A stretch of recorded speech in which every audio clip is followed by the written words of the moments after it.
محمود غزنوی کا زمانہ تھا. حضرت ابو نور علیہ رحمہ نے لکھا ہے، فرماتے ہیں محمود غزنوی کا دور تھا تو محمود کے پاس نا ایک آدمی اپنا مقدمہ لے کے آ گیا. اس نے کہا بادشاہ میرا کیس بڑا نرالا ہے. بادشاہ سلامت نے کہا وہ کس طرح؟ کہنے لگا یہ میرے پاس ایک تھیلی ہے، میں نہ سفر پہ جانے لگا تو یہ تھیلی پوری ہیروں کی بھری ہوئی تھی.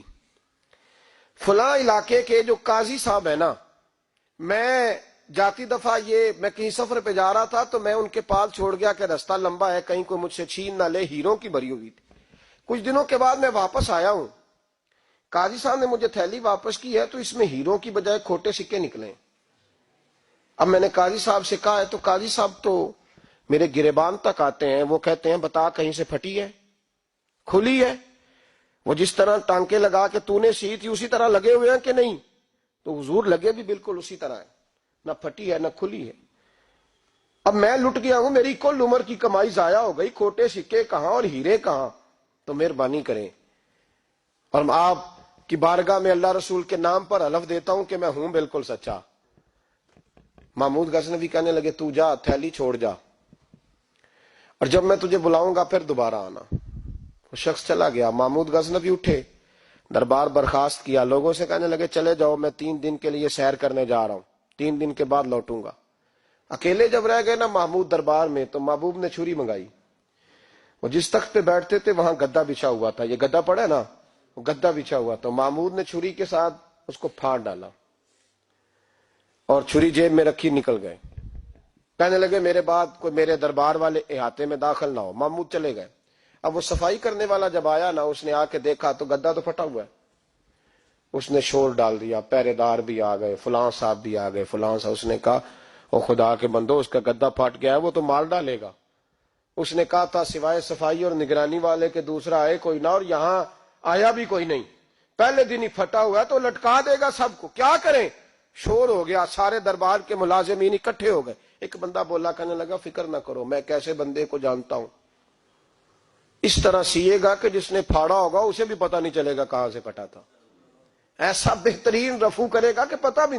اس نے کہا یار ہم سارے 1 مہینے کی تنخواہ دیتے ہیں، 1 مہینے کی، تو بندہ بلا. وہ بلا لیا اس کو، اس کا نام محمد رفو گر تھا. وہ آیا، اس کو گدا دکھایا، اس کا یار اس طرح سینا پتہ نہ چلے. اس نے کہا فکر ہی نہ کرو. اس نے سیدھی اگلے شام ہی لا کے بچھا دیا گدا. تیسرے دن بادشاہ سلامت آئے، آ کے پہلی نظر گدے پہ ڈالی. اس نے بلایا سب ملازمین کو، کہا کس نے سیا ہے؟ کہا جناب کیا ہوا؟ کہا یہ پھٹا ہوا تھا. کس نے؟ کہا نہیں پھٹا ہی نہیں. وہ کہنے لگے بنو بات، میں خود پھاڑ کے گیا تھا. تو بتاؤ صحیح سیا کس نے ہے؟ کہا جناب آپ پھاڑ کے گئے تھے تو بتایا کیوں نہیں؟ فرمانے لگے اسی لیے تو بتایا نہیں تھا کہ تم خود تحقیق کر لو. بلاؤ بتاؤ پھاڑا کس نے؟ احمد. سیا کس نے؟ تو بلا لیا. احمد رفو گر آ گیا. اس کو جب بلا کے سامنے بادشاہ کھڑا کیا، کہا بھائی تو نے سیا ہے؟ کہنے لگا حضور آپ کے سارے ملازم کٹھے ہو کے آئے تھے، میری غلطی کوئی نہیں. کہا نہیں یار تو بڑا کاریگر ہے، میں نے اپنے ہاتھ سے پھاڑا تھا پر مجھے بھی نہیں پتا چل رہا کہاں سے پھٹا تھا. اچھا یہ بتا یہ تھیلی جو ہے یہ بھی تو نے سی تھی؟ اس نے کہا جی آپ کے خادم کا ہی کارنامہ ہے، وہ فلانے علاقے کے قاضی صاحب آئے تھے، اس میں سے ہیرے نکال کے تو کھوٹے سکے بھرے تھے تو مجھے بھی تھوڑا سا حصہ ملا تھا. محمود نے سارے گواہ بھی اکٹھے کر لیے، ثبوت بھی اکٹھے کر لیے. پھر قاضی کو بلایا. محمود غزنوی نے کہا قاضی صاحب آپ سے غلطی ہو گئی، غریب آدمی تھا، وہ لوٹ گیا ہے، اس نے تو بڑی مشکل سے کچھ ہیرے جمع کیے تھے اور اس کی کل کائنات تھی، تو آپ اس کا مال اسے دے دیں، بات ختم. قاضی صاحب کہنے لگے آپ مجھ پہ الزام لگا رہے ہیں، سوال ہی نہیں پیدا ہوتا. آپ میری داڑھی دیکھیں، آپ میرا اعزاز دیکھیں، دنیا جانتی ہے میں اس کا. قاضی صاحب انسان بھول ہی جاتا ہے، بندہ بھول جاتا ہے، غلطی ہوگی مال نے. کہا نہیں سب. کہا میں تنہائی میں پوچھ رہا ہوں، میں اس وقت پوچھ رہا ہوں جب دوسرا موجود کوئی نہیں. آج توبہ کر لے، میں کچھ نہیں کہوں گا، تو میری زبان پہ اعتبار کر، تجھے پتا ہے میں جو کہتا ہوں اس پہ عمل بھی کرتا ہوں، باز آ جا. پر قاضی نے کہا نہیں میری غلطی کوئی نہیں. محمود نے پھر بھرے دربار میں بلا لیا، مجمع عام میں. مہلت کے دنوں میں جو توبہ کر لے وہ بچ جاتے ہیں، لیکن لوگ رسوائیوں کے دنوں میں پھر واپس لوٹتے ہیں اگلا گھر دیکھ کے، پھر حالات اور طرح کے ہو چکے ہوتے ہیں. جب بھرے دربار میں قاضی کو بلایا، بھائی تو مانتا ہے کہ نہیں؟ اس نے کہا نہیں. تو کہا بلاؤ احمد رفو گر کو. جب احمد رفو گر آیا تو بوڑھے قاضی کی ٹانگیں کانپنے لگی، جملے ٹوٹنے لگے. لفظ زمین پر گرنے لگے، بات صحیح نہیں ہوتی، زبان لڑکھڑانے لگی۔ محمود کہنے لگے قاضی میں نے تجھے کہا تھا وہاں مان جا بات، اب بھرے دربار میں بول۔ تو جب قاضی صاحب کی گردن خود بخود جھک گئی تو دنیا سمجھ گئی، کہا نکل جا میرے دربار سے۔ محمود بولے نکل جا، اتنی تجھے عزت دی، اتنی بڑی تنخواہ دی، قاضی بنایا، اور یہ تھوڑی سی رقم کے لیے، تھوڑی سی رقم کے لیے تو بددیانت ہو گیا، چل چلا جا، نکل۔ قاضی دربار سے نکلا تو لوگ لعنتیں برسانے لگے۔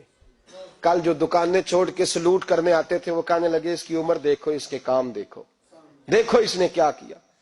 گھر گیا، بچے جن کے لیے پاپ کمایا تھا، جنہاں لی تو پاپ کمائے ہن کتھے نہیں ہو تیرے کر دے، وہ بچے کہنے لگے ابا جی ہم تو سکول مدرسہ جانے کے قابل نہیں رہے، لوگ پوچھیں گے تو کیا امید تھی کہ بیوی ساتھ دے گی۔